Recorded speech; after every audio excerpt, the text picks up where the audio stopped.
嗨，大家好，我是躺平叔，今天是2026年7月2號，這一期咱們聊一聊慈善，聊一聊走個面兒。實際上大家都知道聊的是誰？這一陣子比較火的韓紅，這個事情是怎麼起因？還是端午節期間冯小剛的一部電影《抓特務》上映，在宣發的時候，首映式上請了韓紅，韓紅在上面說了幾句，一下就炸鍋了。咱們北京2000多萬人口，您受個累，您走個面，把這第一波票房帶起來，咱就有了。他前面還說了北京的老少爺們儿娘们儿，好像是这麼說的。咱們也做過節目聊過這個，結果在網上就炸鍋了，引起了輿論的關注，上了很長時間熱搜。本來這事情好像下去了，但是我看網上有很多人在刨韓紅慈善基金，這個恐怕給韓紅造成了很大的壓力。就在6月30號。官媒浙江宣傳也下場了，發了一篇文章，叫走個面咋就沒面了。所以今天我們就浙江宣傳還有韓紅慈善基金這個事情，我們來聊一聊。我們先看這個浙江宣傳的文章，他的文章說，一句走個面本意或許只是對好友的捧場與助陣，但公眾反感的並不是一句帶有金槍的方言，而是這句話所帶來的價值觀碰撞。面子只能靠裡子來掙，走個面意味着幫個忙捧個場，適用於熟人之間的人情往來，而看電影屬於消費行為，觀眾付出的是真金白銀的時間和成本，把人情帶進消費關係本身就是一種錯位，更易被理解成一種索取。如果票房真能靠走個面，那些名導指導大咖雲集排片強勢，宣傳鋪天蓋地的電影就不會遭遇票房滑鐵盧。相反，不少小成本電影、新人導演作品卻能靠觀眾口碑成為黑馬。市場早已證明，說場外因素或許能夠影響一時的消費選擇，但真正決定一部電影命運的，始終還是作品本身。走個面，幫個忙，不靠作品本身說話，本質上還是沿襲了小農社會的一種傳統，小農經濟的一種文化基因。這是我個人觀點。浙江文宣說消費自由不該被情感綁架，為朋友站台替電影宣傳無可厚非，但圈內的人情不應變成公眾的義務。一句咱北京2000多萬人口咱就有了，實際上把原本屬於私人交情的事情擴大成了對一個群體的公開期待，仿佛只要是北京人就應該為這部電影出一份力。這種自己人幫自己人的表達很容易讓圈外觀眾產生疏離感，甚至覺得自己成了圈層互助的工具。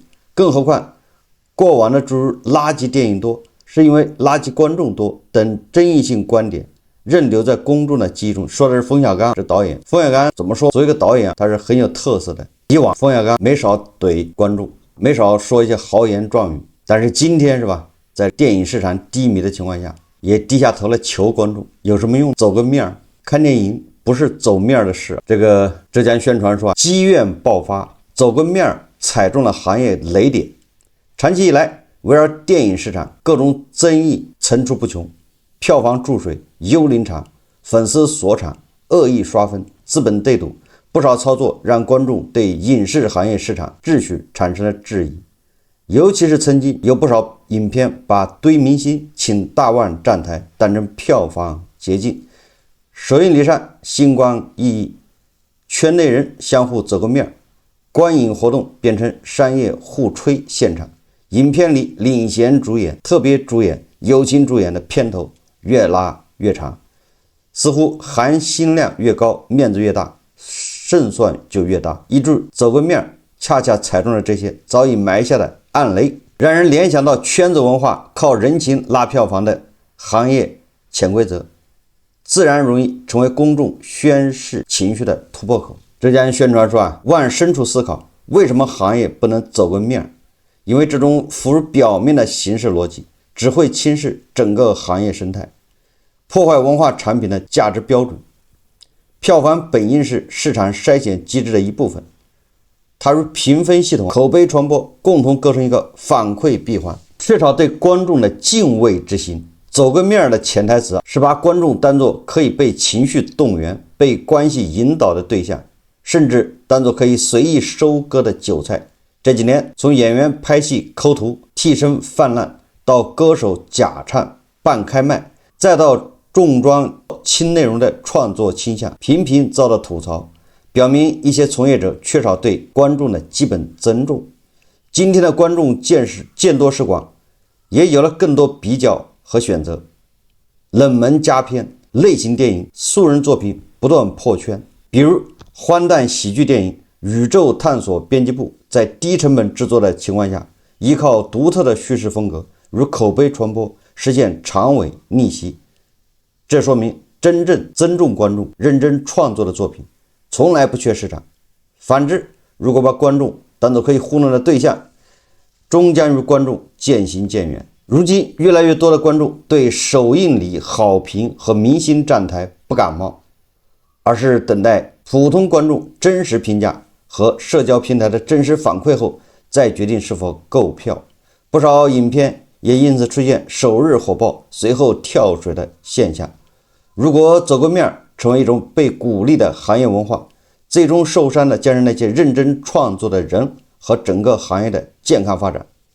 然而有部分聲音蓄意勾連其他事件，把一次表達失當上升對整個影視圈的排斥，甚至對明星本人發動網暴，這是值得警惕的。說無獨有偶，不久前2026年阿那亞戲劇節上，某演員因靠着提詞器表演而引發口碑翻車。今天走個面卻不走心的現象並不少見，這些風波也給電影乃至整個文藝行業帶來了不少啟示。說創作者需放下身段，收起高高在上的做派。今天的觀眾視野更加開闊，審美更加成熟，早已不再輕易迷信權威，追逐光環。創作者真正需要的做的不是教育觀眾、動員觀眾，而是尊重觀眾，與觀眾平等對話。文章最後說，回歸創作初心，用走心代替走面。一部真正優秀的作品從來不需要別人呼籲給個面。這個文章說，給阿嬤的情書就是一個典型的例子。導演藍鴻春此前並不為大眾熟知，主演大多也是素人演員。影片上映初期排片率並不高，很多觀眾甚至沒有聽過這部電影，但正是憑借其真實細膩的情感表達和扎實的內容質量，它一步步依靠觀眾的口碑傳播，不少觀眾自發成為自來水，帶動影片持續傳播，最終實現低開高走。對文藝工作者而言，與其把時間花在站台應酬和社交上，不如沉下心，深入生活，扎根群眾，把故事講好，把人物塑造好，作品足夠走心，市場自然會給面子。文藝繁榮需要一片好土壤。在文藝領域，數據作假、水軍刷分、控評刪評、製造對立、炒作爭議等亂象時有發生。這些問題並非某個體能夠解決，而是整個行業需要共同面對的課題。要推動行業生態向好，還需要行業主管部門持續規範市場秩序，平台不斷完善評價規則，從業者堅守職業操守，觀眾堅持用真實口碑和理性消費投票，共同建立以內容質量為核心的競爭機制，讓那些真正扎實創作、誠意滿滿的文藝作品站上舞台中央。公眾的較真不是為難創作者，而是真心希望行業越來越好，從作品說話，而不是憑借面說事，把更多心思放在創作上，把更多尊重留給觀眾，讓傾心創作的人得到回報，才是行業應有的未來。這就是浙江宣傳6月30號發的一篇評論，走個面咋就沒面了？那麼對韓紅為馮小剛電影站台這個事情，前面基本上出場的都是自媒體、網上這種民間的聲音，這個聲音聲浪之大，大家也感受到了。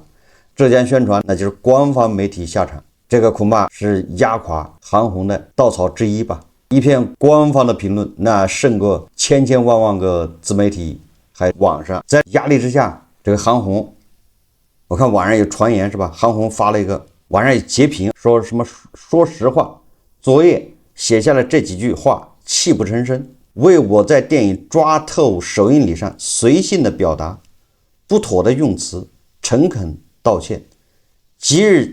自即日起，我將退出公益行業。這個東西在網上還傳的還挺多的。他這個是發在朋友圈裡面，這個話截屏，後來他又否認，但是後来又有人扒出，因為他那個朋友肯定多，發在朋友圈裡面肯定不是一個人看見了，還有很多人還截屏轉發，還有評論的。所以說他想否認這個事情，好像還挺難的。有個主持人，央視的叫張澤群的，好像那很顯然他能看到韓紅的朋友圈，他就截屏發了個微博，然後在微博上還做了評論。他說做人孰能無過，應當聞過則喜。韓紅還要努力，接着去做公益，理解韓紅道歉，再接再厲，繼續。也就是把韓紅發什麼朋友圈說什麼這個不妥的用詞，誠懇道歉，自即日起我退出公益行業，就坐實了。那隨後韓紅基金會他又告訴記者說，目前沒有收到韓紅將退出公益事業的相關信息。韓老師作為基金會的發起人，一直身體力行參加基金會的各項公益活動。所以今天我也来談談這個事。首先平心而論，你說為一部電影站台拉票喊票投我一票，這個有錯嗎？咱們实際上說清楚，這種為電影为商業電影宣傳拉票，高喊投我一票，高喊來看電影，來支持一下，就像加特老師的拿麵條換，所以來看電影的送一碗麵條。本質上我覺得這個沒問題，問題還確實是韓紅說這個讓觀眾不舒服，也就是你拉票這個行為沒問題，但是你為大家拉票這個後果，說我掏了這50塊錢，我得到什麼了？我們觀眾勒緊褲腰帶掏了50塊錢，如果得到一個質量非常好的電影，就像浙江宣傳說的一樣，那我們也值消費，或者是什麼，或者你是掏了50塊錢支持了一個什麼事業，這也值。也就是你在呼籲大家來支持這個電影的時候啊，實際上你是有種承諾的，但你不能忽悠，對不對？你不能家人們又是為你們找了最低價，对吧？又是破價，又是全網最低，忽悠家人們來買單，這搞得跟直播帶貨一樣，實際上都是坑蒙拐騙，這就不好了。所以我們實際上我認為他站台拉票號召人去看，這其實沒問題。問題在哪？問題是確實他這個裡面有什麼問題，有點叫道德綁架了。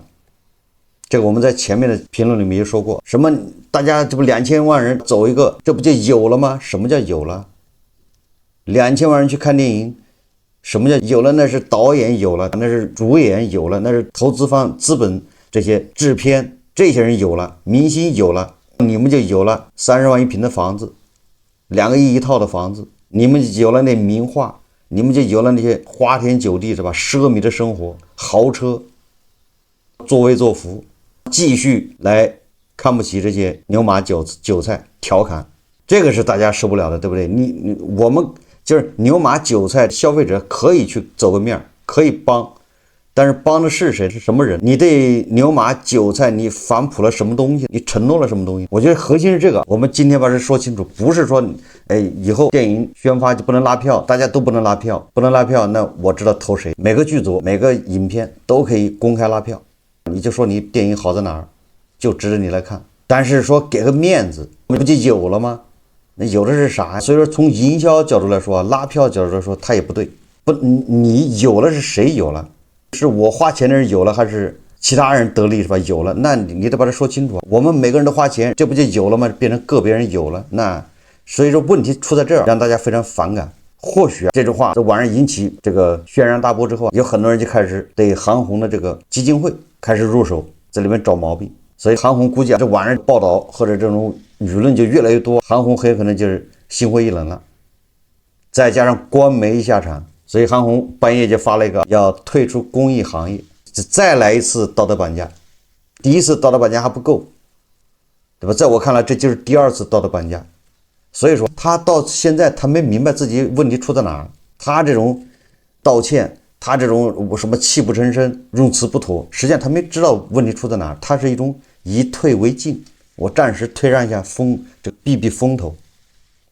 完了還玩一把道德綁架。要退出公益行業，結果第二天是吧，又掀起一波輿論高潮，他又開始他的官方這基金會說沒有聽說韓老師要退出公益事業，所以我們就要聊聊公益事業。我對韓紅搞這個公益基金，什麼慈善基金，我很少評論。為啥？我是屬於不支持也不反對，因為由於這個行業原因或者是以前的從業經歷，我跟這些什麼慈善相關的行業我是打過交道的，給我的觀感是不好的。我跟这個影視圈打交道其實也挺多的，我的觀感也不好。在10年前那個時候經濟還比較火熱的時候，10年前影視行業那簡直是魚目混雜，只要有個 IP， 只要有個劇本，你就能找錢，找来錢你就能找这個演員來拍，拍完之後你就能上線，一上線就能賺錢。一個片子你投個1個億，你票房怎麼着3個億，隨便吹一吹，票房3個億，在線上那些什麼各個視頻網站，对吧？版權一賣，你這投資1個億下去能掙2個億。所以在當時就專門你只要賺錢的行業，那私募他就會投入。私募我籌集資金，我來專門來幹這事。你們只要有劇本，有導演，有制片人，你缺錢嗎？錢就來了，大家分賬。所以那個時候這個行業簡直了，各種各樣的人我都見過，良莠不齊。這就是電影行業。他現在電影行業蕭條，那也是他自己作的，怪不得別人。這整個行業自己也是這個叫什麼 no 作 no die， 過度膨脹。一個隨便剛出道的明星，一年掙個幾千萬是吧，上億的，好日子過慣了。現在大家在網上可以看到很多明星是吧，在那叫苦，什麼沒戲拍，沒錢。昨天我看了一個叫李小璐的一個視頻在網上傳是吧，在那兒現在沒有工作，沒有戲拍，多少年沒接到戲了，拍視頻也拍不了，做自媒體拍一拍跳舞，帶貨他也不願意。很多明星不帶貨嗎？他也不願意帶貨。對韭菜对牛馬來說，你這人不是日子不還好得很嗎？大 house 住着，豪車還是依然這個光鮮，但實際上對他們來說，這日子就已經不能過了，已經人生的低谷，整夜睡不着覺，焦慮是一樣的。這個就說遠了，說的整個的影視圈這個行業，他走到這一步，跟他自身有關係，當然也還有別的關係，我們不能說不得全是自身的關係。你比如說，有的演員離了提詞器就不能說話，離了提詞器還不能唱歌呢，為什麼要假唱？圈內人才懂，真唱會出事，這個你要搞個影視行業的人就懂了。為什麼假唱？假唱安全保險，都是錄好的，能出什麼錯？前不久有個新聞是張靓穎還是誰，名字我不記得，一個歌手，他就是因為好幾次清唱被罰款。為什麼罰？你不做這行業你不知道，你所有要唱的歌，你什麼幾點結束你都是要報備的。比如你唱的歌是這首歌的歌詞是不能變的，你把歌詞变了那就完蛋。你清唱为什麼清唱？好多他這些歌手就這樣的表演，情緒一到，一興奮，下面粉絲一喊再來一首，好，這首沒安排，他就可能清唱幾句，不好意思，你這違規罰款。你這個清唱你報備了嗎？還有比如說這個晚上是11點半結束，你最後對吧，粉絲太熱情了，要求再唱。或者再怎麼着，你耽誤時間了，你11點50結束的，不好意思要罰款。為什麼？因為影響交通安全、公共安全。說好了10點半結束，你10點50結束，那這個時間差，這就會導致外面什麼總之疏散會出現問題。這出了問題誰負責？所以說，在這些條條框框之下，演員只看提詞器念是沒毛病的啊，按照要求一句一句來，離開了提詞器。他就說不了話，沒毛病，因為你要罰他，說錯了挨罰。所以說影視行業走到這一步，那是方方面面原因導致的，但是跟他自身有密切關係。那說到慈善也一樣，在咱們這兒做慈善，我是建議大家要祛魅。什麼叫祛魅？就是對這些做慈善的人敬而遠之，觀望。你做你的，你反正我也不反對，你愛怎麼做。有人願意捐款就捐唄，反正我也不勸他。我也不勸他捐還是不捐，你願意捐你就捐，自願，你願意。在我的印象中，慈善是什么？我提倡的那個慈善，我比較認可的慈善是，你把自己的錢拿出來去給大家捐了，或者成立一個基金會。你比如說比爾蓋茨基金會，他把他那個錢90%或者多少放裡面，巴菲特也搞個基金會，把自己賺的錢放裡面，拿着錢去捐，是吧？沒毛病。這種我們要提倡，鼓掌。你把自己賺的錢拿去。比如有的明星搞那種，我記得李連杰1億基金是吧？一个人賺1塊。我以為這些明星搞基金會是自己把自己的家產裝裡面是吧，去做行善，結果他不是，我號召你們來捐錢，你們捐錢之後我搞個基金會，我來管理，我來去行善，所以那這個就是一個願打一個願挨了，反正他也不犯法，那你願意那你就去。你比如說李嘉誠基金會，他因為人家不是上市公司，人家他不公開，但是以前報道過，就他當時好像拿他財產的30%還是多少，李嘉誠基金會，他說這是他第3個兒子，他不是2個兒子嗎？李嘉誠基金會是他第3個兒子，成立的時候好像是大概1000億人民幣，大概這個數。後來我也聽說過，後來他在10年前，人家就已經升值到2000億，這是李嘉誠自己的錢放裡面。你比如馬雲說，我把我的這個200億我拿出來做基金，我來行善，沒毛病，這種值得提倡。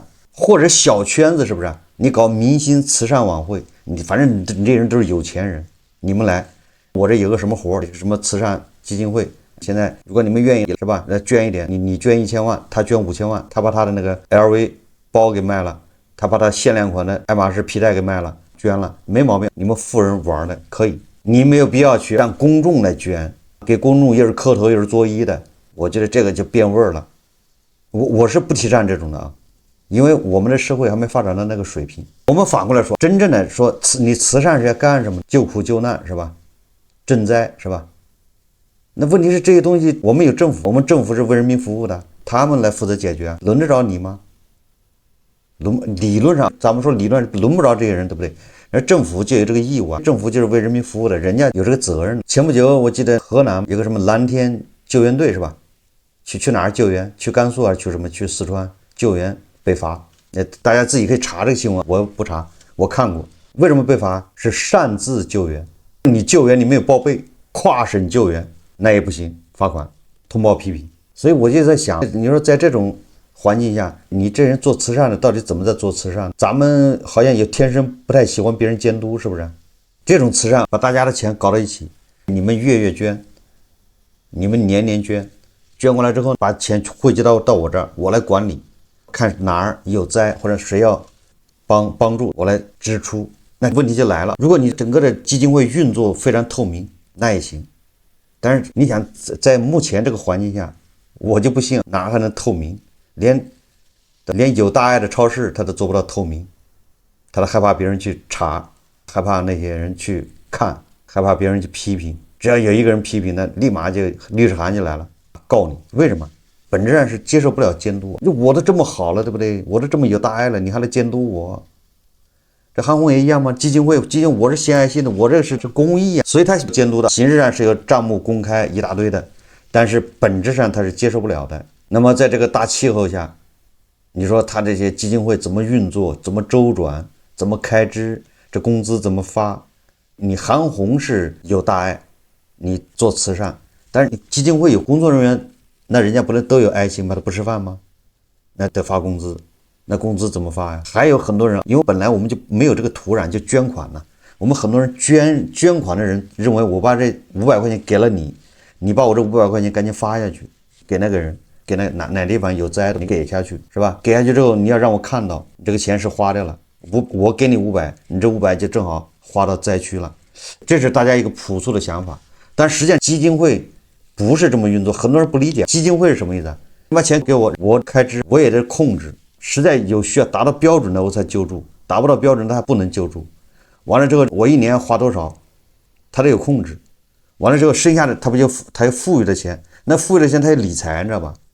要麼存銀行，要麼買理財，要麼投資。基金會管理很大的一個問題，他要讓他，所以說你看李嘉誠基金會，他初始資金是1000萬，他已經捐出去好像是1000億，現在他捐出去300多億還400億，但是他現在基金會的錢還多了，理出來的那1000億投了 Facebook 裡面一點，投了什麼很多移動互聯網應用，他還投了很多項目，都產生收益，那收益有的是非常可觀的回報，所以他的基金會現在已經2000億了，雖然捐出去400億，但是到現在400億還是多少我不知道，應該可能比這多了，就是往出捐的，人家基金會還在膨脹，所以基金會他要理財，蓋茨基金會的都是一樣的，人家不是把錢放在賬上堆着，人家也那個錢要去投資啊，買股票或者各種分散投資，他每年產生收益啊，去用來慈善。有人就這麼玩的，但是這一套我覺得在我們這兒行不通的。那大家覺得我為什麼把錢給你，讓你去理？你把你自己錢拿出來理財不就完了嗎？掙的錢去慈善，你為啥讓我們把錢給你，完了你去管理，对不对？那某種程度上不就相当于我交稅了嗎？对吧？我把税交給你了，那你為大家做了啥？你這某種程度上不就跟那個物業一樣了嗎？那大家能放心嗎？所以這就是我為什麼對這些號召捐款給他來理財，他去公益，我對這一律不感冒。我只欣賞那種鼓勵、那種提倡、那種拿自己錢去行善的，這你道德高尚。但是那有人就說了，那也有富人企業家設立慈善基金，實際上是為了避稅，沒關係，避稅也不要緊，是吧？確實有人什麼慈善到咱們這就會變味什麼。第一個，他的初心他已經不是說我把我的家財拿出來去行善，而是他為了避稅。這個慈善基金還在他自己手上掌控，以後他兒子掌控的，兒子一年工資80萬或者是800萬，吃喝拉撒全是基金會負責，打着公益慈善的旗號，實際上為自己牟利，這個在咱們這是屢見不鮮。但是你拿自己的錢這麼整，反正那錢也不是我捐的，也不是大家給的，是你自己的錢这麼整，那你整吧，你不好歹還不得往出給幾個嗎？你每年好歹還往出賺一點，對不對？但是你為什麼讓別人把錢給你，你這麼玩？我不是說韓紅就是這麼玩的，我說當下恐怕這所有的這種慈善基金很多都是這麼玩，實際上大眾是接受不了的。我不知道美西方有沒有這種向公眾募集資金做公益的，因為我不太了解，但是我知道美西方的這明星慈善是吧？這個晚上晚宴或者商界名流晚宴，你認捐，那你這有錢人的遊戲，那你們捐唄，捐完了你們玩唄，這好歹得給窮人發一點。你這种讓窮人捐，对不对？讓牛馬捐，讓韭菜捐，完了捐完之後發給誰也不知道，那這個遊戲不就變味了嗎？所以我是特別反對那種把手伸向普通人，讓你行善，讓你捐，我給你磕一個，走個面，各種演戲，各種搞流量，各種你看我多完了這個，因為咱們很多人小農思想的那種，特別容易被人一下就一感動磕到裡掏錢，他連自己父母他都不孝順，身邊的那些可憐人需要幫助的他都不願意幫助，但是他願意給這明星捐款，有這樣的人，他認為這樣他的道德啊，他的個人就升華了。他就不能怎麼樣，所以說你看韓紅就說了，我不搞公益了，再一次道德綁架，你不搞就不搞呗，你搞公益的時候你沒有徵求我的意見，你不搞也不用徵求我的意見，你直接就悄咪關了就完了，沒毛病，絕對不會因為他搞公益，我也不會因為他不搞了我又說他，你沒必要，你說出來你就是一種綁架。你看畢竟也很多人認可他做公益，你看把一個好人都本來做公益都不做了，那肯定是這些輿論太壞了，沒必要的。我們中國人還是接受什麼？接受那種做好事不留名。我們應該是這種比較根深蒂固，是吧？修橋補路不留名。其實我是特別反對，很多人自己日子都過得一塌糊塗，自己日子都過得特別慘，勒緊褲腰帶省錢，結果他每年都要做公益，叫送捐款，就這個我是不理解的。你勒緊褲腰帶，你捐出的錢是你捐給了那些比你日子過得好得多的人。